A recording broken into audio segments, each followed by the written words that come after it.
ఆదికాండం 9వ అధ్యాయం.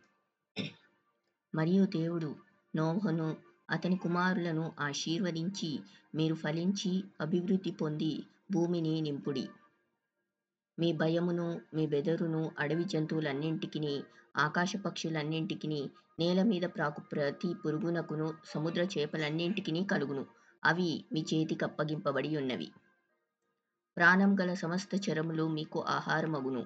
పచ్చని కూర మొక్కలనిచ్చినట్లు వాటిని మీకిచ్చి ఉన్నాను. అయినను మాంసమును దాని రక్తంతో మీరు తినకూడదు. రక్తమే దాని ప్రాణము. మరియు మీకు ప్రాణమైన మీ రక్తమును గూర్చి విచారణ చేయుదును. దాని గూర్చి ప్రతి జంతువును, నరులను విచారణ చేయుదును. ప్రతి నరుని ప్రాణమును గూర్చి వాని సహోదరుని విచారణ చేయుదును. నరుని రక్తము చిందించు వాని రక్తము నరుని వలనే చిందింపబడును. ఏలైనగా దేవుడు తన స్వరూపమందు నరుని చేసెను. మీరు ఫలించి అభివృద్ధి నొందిడి. మీరు భూమి మీద సమృద్ధిగా సంతానము కని విస్తరించుడని వారితో చెప్పెను. మరియు దేవుడు నోహు అతని కుమారులతో, ఇదిగో నేను మీతోనూ, మీ తదనంతరం మీ సంతానముతోనూ, మీతో కూడా నున్న ప్రతి జీవితోనూ, పక్షులేమి, పశువులేమి, మీతో కూడా సమస్తమైన భూజంతువులేమి, ఓడలో నుండి బయటికి వచ్చిన సమస్త భూజంతువులతోనూ నా నిబంధన స్థిరపరచుచున్నాను. నేను మీతో నా నిబంధన స్థిరపరచుదును. సమస్త శరీరులు ప్రవాహ జలముల వలన ఇకను లయపరచబడరు. భూమిని నాశనం చేయుటకు ఇకను జలప్రవాహం కలగదని పలికెను. మరియు దేవుడు నాకును మీకును మీతో కూడా నున్న సమస్త జీవరాశులకును మధ్య నేను తరతరములకు ఏర్పరచుచున్న నిబంధనకు గుర్తు ఇదే. మేఘములో నా ధనస్సును ఉంచితిని. అది నాకును భూమికిని మధ్య నిబంధనకు గుర్తుగా నుండును. భూమిపైకి నేను మేఘమును రప్పించినప్పుడు ఆ ధనస్సు మేఘములో కనబడును.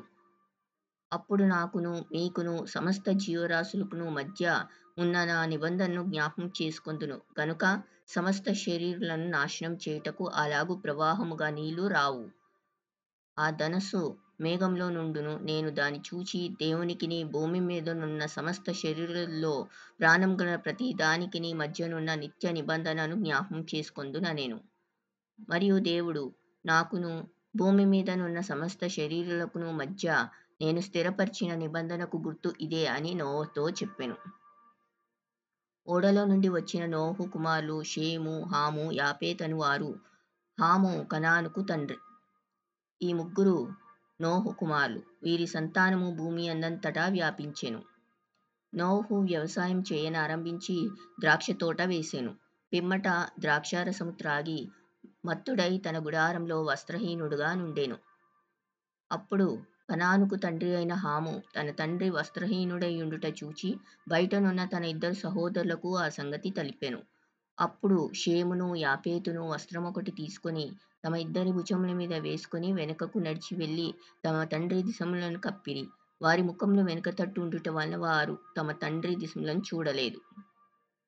అప్పుడు నోహు మత్తుడై నుండి మేలుకొని తన చిన్న కుమారుడు చేసిన దానిని తెలుసుకొని, కనాను శపింపబడిన వాడై తన సహోదరులకు దాసానుదాసుడగును అనెను. మరియు అతడు షేము దేవుడైన యెహోవా స్తుతింపబడును గాక, కనాను అతనికి దాసుడగును.